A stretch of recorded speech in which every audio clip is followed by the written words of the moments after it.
Hey, I'm not really sure how to even go about explaining everything that I saw. I know it will sound like complete BS anyway, so I will just explain as best as I can. I worked for NASA for a long time, close to 11 years in fact. I wasn't an astronaut or an engineer for complex space shuttles or infrastructure or anything like that. I was actually on the science team, and by that, I mean that my job was to make sure the astronauts going into space were in peak physical condition. Missions to the moon or anywhere else really is not as simple as just shooting up one day and heading off. The gravity of the Earth that we are accustomed to, if you just suddenly change, then it is hard for your body to cope with. Astronauts have to go through rigorous training regimes in order to bulk up and make sure that their bodies are strong enough to survive. They need to make sure that they can withstand the effects of weightlessness for prolonged periods, or even weaker or harsher gravity. They need a rigorous training schedule, even for when they are in space, or their muscles will degrade way too rapidly. That is step one of my job: nutrition, training, and mental preparation. You see, when your body is exposed to weaker gravity for a long time, it becomes much weaker. You have to push your body much harder to exert the same amount of effort as you would do on Earth, which can very quickly lead to muscle degradation and feeling much weaker once you come back to Earth. As soon as astronauts come back, they have to undergo training, or reconditioning is probably a better word for it. Rehabilitation. This can last for over a month as their body gradually adjusts and gets back its strength. There is much more to it than that, but I don't want to bore you with biology lessons and how the body can easily get dizzy and be off balance when coming back to a stronger gravity, or how they can easily get brittle bones, which puts them at higher risk of a fracture and loads of other long-term health issues. This all started at step 2 of my job, which is the rehab that I mentioned previously. Again, I will try to explain everything as best as I can. This all happened following the return of 3 astronauts from a mission of which I could not disclose. It was not public and was kept under wraps. How, I do not know. Why, I cannot tell you. There were actually a few complications after they had already left. There were some, let's say, diplomatic issues that led to them being in space for much longer than we would have liked. I'm talking extra weeks, which really adds up and can hit hard. We were more than prepared for the loss of extra bone density and muscles. We were expecting some complications, but nothing close to what we got. The first couple of days were relatively fine, and recovery went well. The astronaut I was mainly focused on, who I will refer to as C, was absolutely exhausted. He could not even stand on his own 2 feet without me or someone else assisting him. He was really pale, and his eyes were sunken in. So were his cheeks too. You could tell he had lost too much weight. We started rehab. We got him eating, but once he started up the diet that we laid out for him was when the problem started. He was complaining a lot about stomach pain and kept having to rush to the toilet. I can't count how many times he vomited or how many times that he told us that he was suffering from diarrhea. His vitals seemed fine and all fell within the ranges that we expected. We did his blood work, and it was a little strange, but nothing completely panic stations alarming.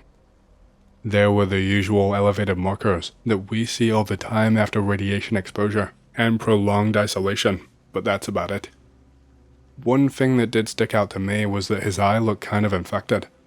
He woke up one morning, and he just had a lot of discharge in his eye.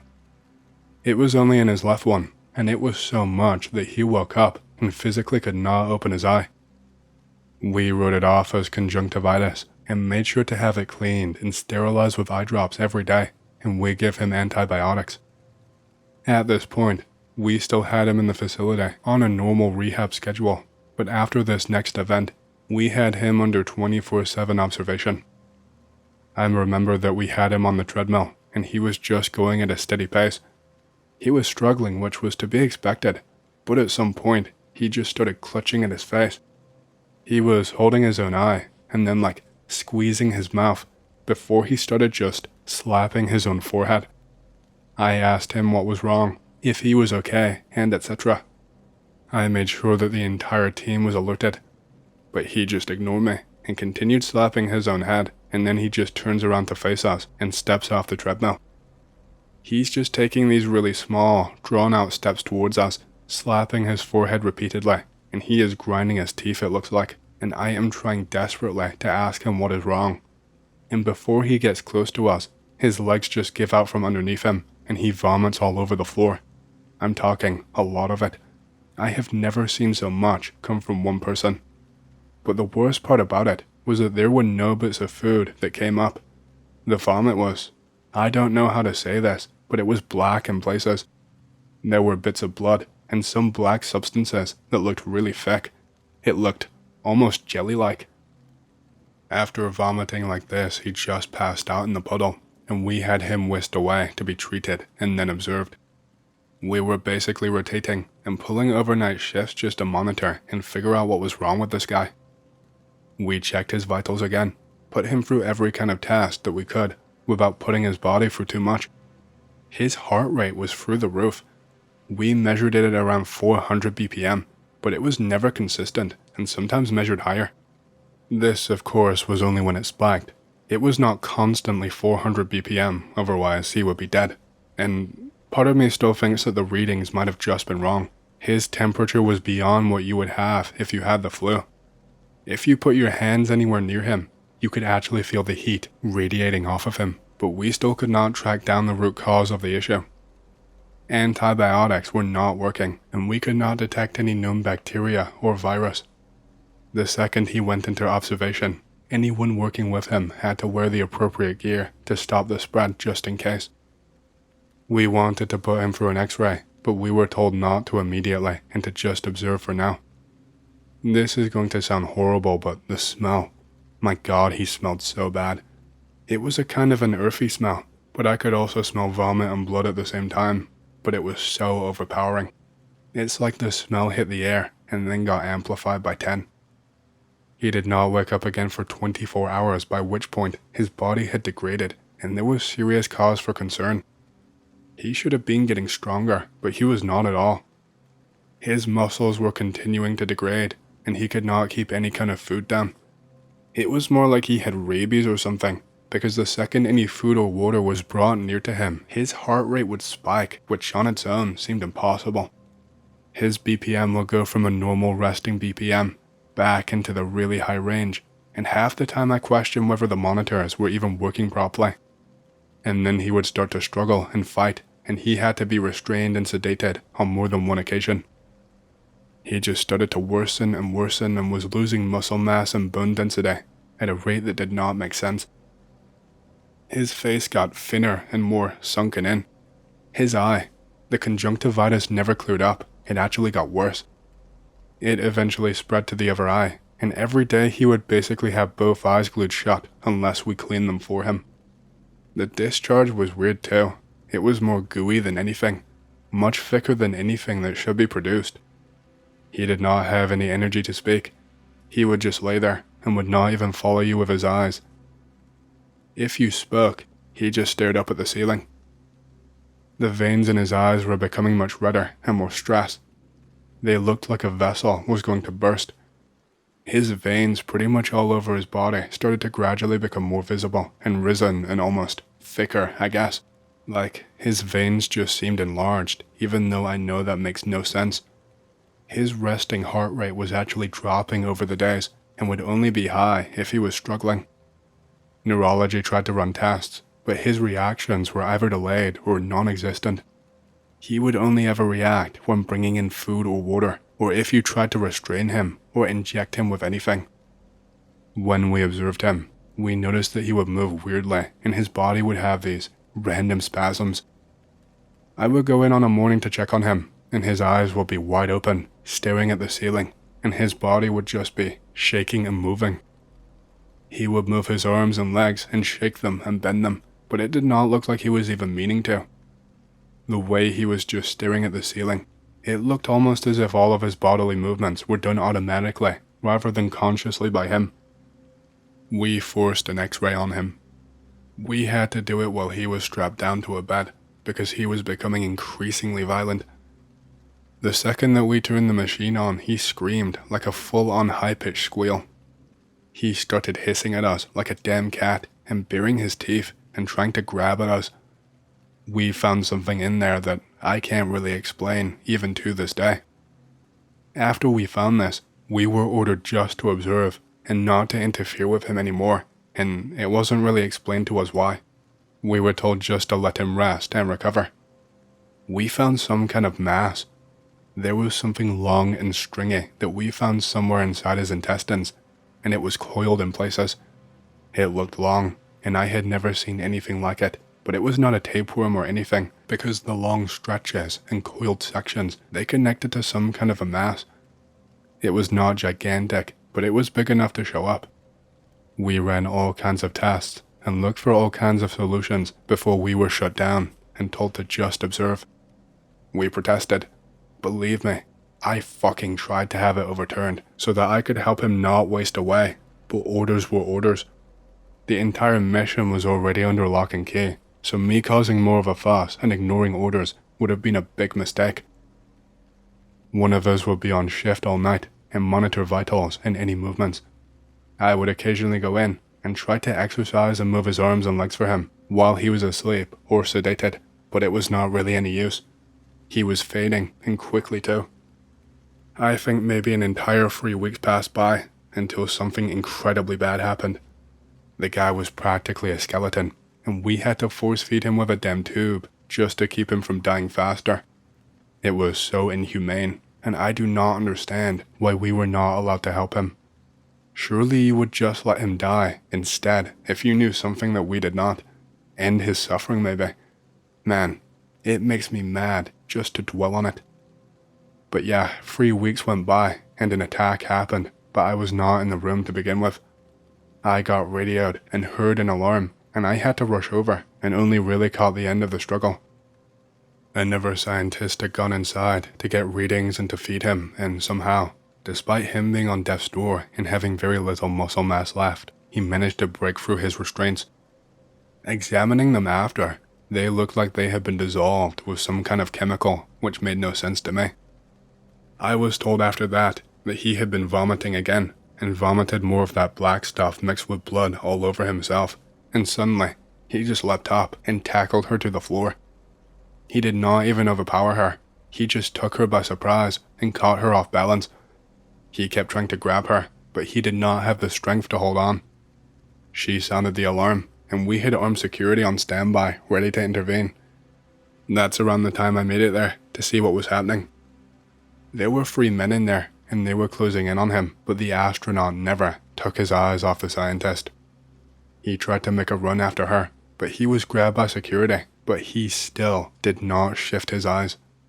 And then he started trying to, what I can only describe as projectile vomit in her direction. She was out of the room by this point, but he vomited in her direction, but it never got far enough. The security were thankfully not dumb enough to forego medical PPE, and so it was not a problem for them. He was strapped back down to the bed and sedated. I was on night shift that night when he passed away, and I don't even really know where to begin. He was shifting and spasming a lot more than usual. He was vomiting nearly every hour or so, which was horrible to have to keep cleaning up. By this point, his skin was starting to, flake off, like when someone has sunburn and the top layer of skin peels off. But it was just peeling more and more. By morning, his skin was almost raw, and it looked like there was just a pile of ash in the bed with him. Around this time, more armed security showed up, just in case the astronaut tried anything. But he didn't. He had passed away at some point during the night, but his body was still wasting away at a heavily increased rate. And that is pretty much the last that I saw of him. He was packed away in a body bag and shipped off who knows where in a run-of-the-mill truck with no markings. We were ordered to officially conclude that his cause of death was due to cardiac arrest, due to complications related to muscle degradation and extended exposure to space and space radiation. At that point, kicking up a fuss was out of the question. I just shut up and wrote up my report and left out everything that I was told. I eventually left after a few more years for completely unrelated reasons that I don't really want to get into right now. I can't imagine how his wife felt, knowing that she does not know the truth and was lied right to her face. It was horrible. I mean, shit. They would not even let her have the body, as far as I know. Who knows what ever happened? I really wish I had an explanation for what happened or what I saw. I wish I knew why those cruel bastards did not want us to pursue some kind of surgery or other medical intervention to save his life. Part of me thinks that there was a lot more to it that I was never told, but I guess I will never find out for the rest of my life. Hey, hope you've enjoyed the story so far. If you want to hear more, make sure to subscribe, like the video, and leave a comment because it lets YouTube know you like the content and helps more people to see these videos. My next big goal for the channel is 100,000 subscribers, and as a celebration, I will be doing a Q&A video once we hit that goal. Thank you, and back to the stories. My grandfather lives in the backwoods of Atlantic Canada. He built his own house, acres of untouched land. There are hardly any neighbors for miles, the whole deal. I remember a few occasions when things were a little off from when I stayed with him rather frequently as a young child. My grandfather was a bear of a man, very tall and very secretive of his own life, even from my grandmother, who had separated from him years prior. He lived alone on a dirt street that cut through woods that he owned. His only neighbor, if it's close enough to consider him that, was his nephew, Kenneth. Once, when we were staying at a hunting camp separate from his home, he described to me what he called sounds to look out for. One was the sound that white birch trees make when their limbs rub up against one another, like a screaming sound when there are no such trees in the area. Another was the sound of breaking ice during any time but winter or not near water. He gave me no explanation for these warnings. I remember a summer where all of his barn cats, about 16 healthy felines, were discovered torn up in the forest of his property. That same summer, I walked outside to find what appeared to be several dozen green moth wings scattered below a maple tree in his yard. No bodies, just the wings. Soon after that, he butchered a young pig and put its head in the same tree and left the body somewhere in the forest. I remember it draped across the back of his ATV. He locked me inside the house. Two stranger things occurred to me that make me relate this to skinwalkers. In the first situation, we were taking a walk into the forest, and he was teaching me about plants, tea berries, and spruce gum. We came across a wet, almost boggy part of his property, nearing a marsh that I was told to never explore, as he had lost a sister there when he was young. He paused, just stopped walking before looking up and around, as if scanning the tree line. I remember looking down, and at our feet, rather clearly, were several sets of bare human footprints in the freshly disturbed earth. We left soon after that. I remember sleeping in the living room that night so he could keep an eye on me. He did not rest. Another instance where I remember being rather frightened during a late summer night.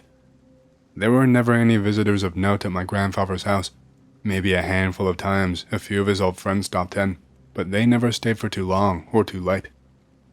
On this instance, there was a knock on the door extremely late at night. It woke me up. I remember my grandfather coming into my spare room and closing his hand around my mouth, almost wrapping around me. There was a pause, and then another knock.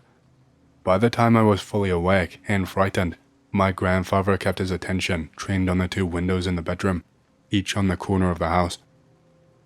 There was a long pause before a voice called out to him, using his first name. It stopped for a moment before repeating, sounding like it moved from the front and opposite side of the one-story house. I remember being confused as I did not recognize the voice.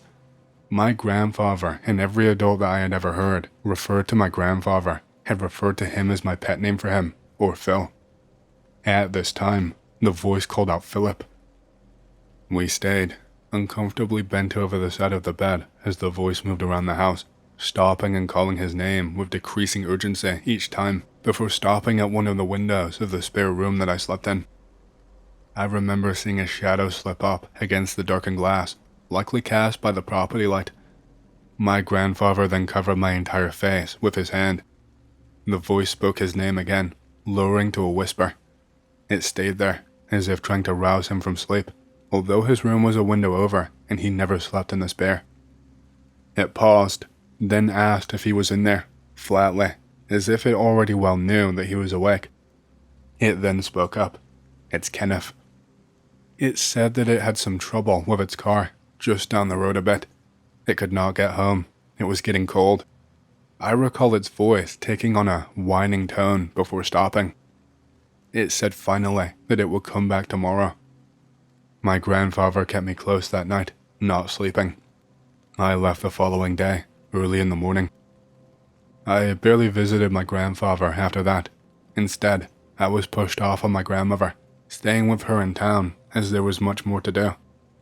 After that, and even now, my grandfather makes a point to visit me when he can, less and less as he grows unable to travel. On the occasions that I do see him, he always returns to his out-of-the-way property before nightfall to look after the land.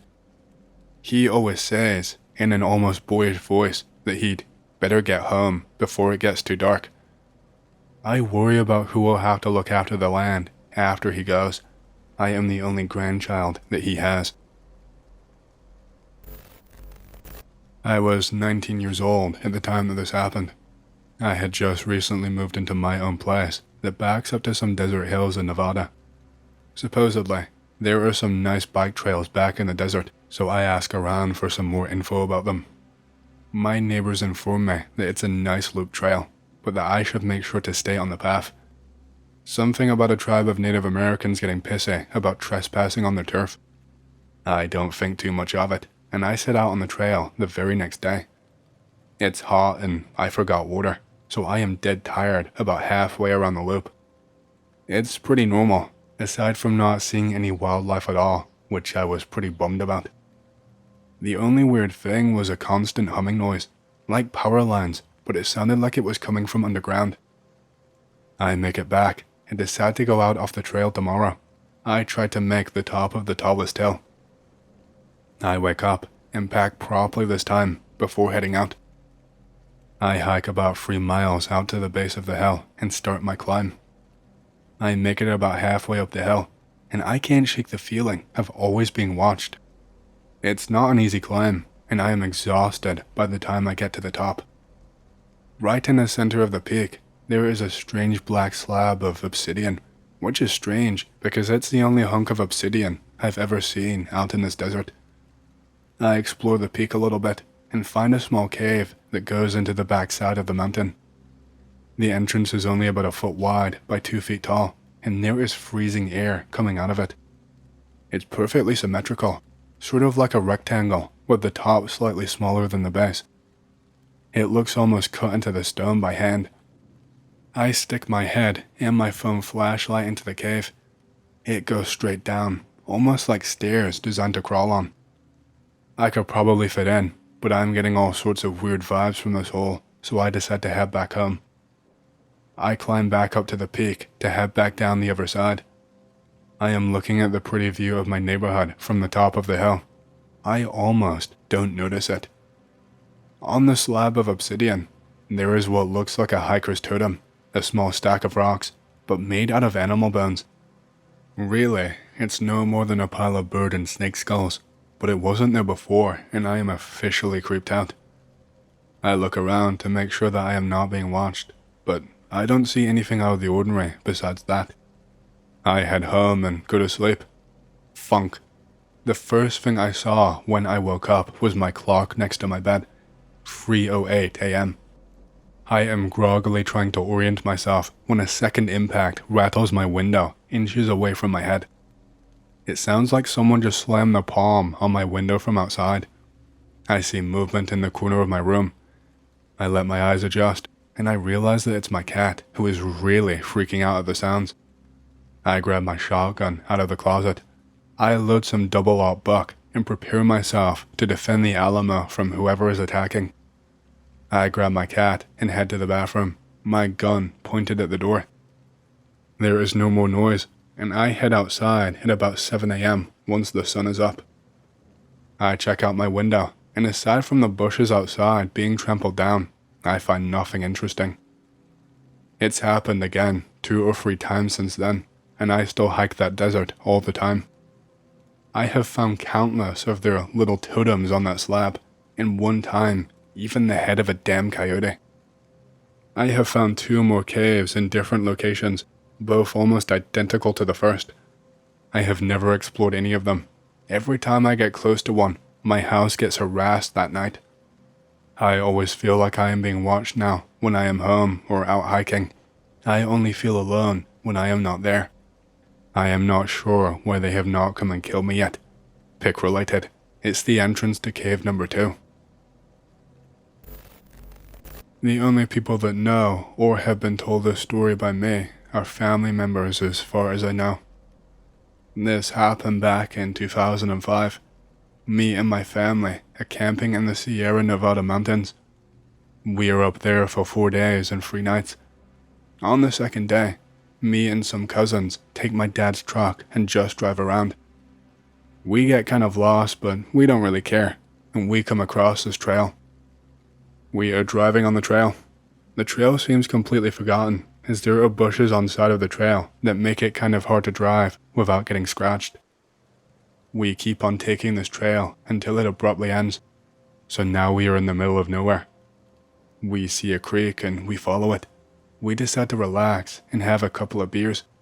We decide to follow the creek and see where it leads. The damn thing goes on forever, but leads to a sort of bank, and we go on ahead and see what is beyond. It's starting to get really dark now. We go on a little bit further. We are definitely lost. I hear a noise in the distance and decide to go and see if it is fellow campers. I have lost the sound now. It's now completely dark. I hear the sound again and I follow. I can smell burning wood in the air. We feel relieved that we might come across a camp. 2 of my cousins tell me to stop because they said that they saw something. I asked them what, and they said they saw hooded figures. I said, what? They tell me to just hang back a little bit. I agree. We noticed that the campsite is a lot more like a very cramped village.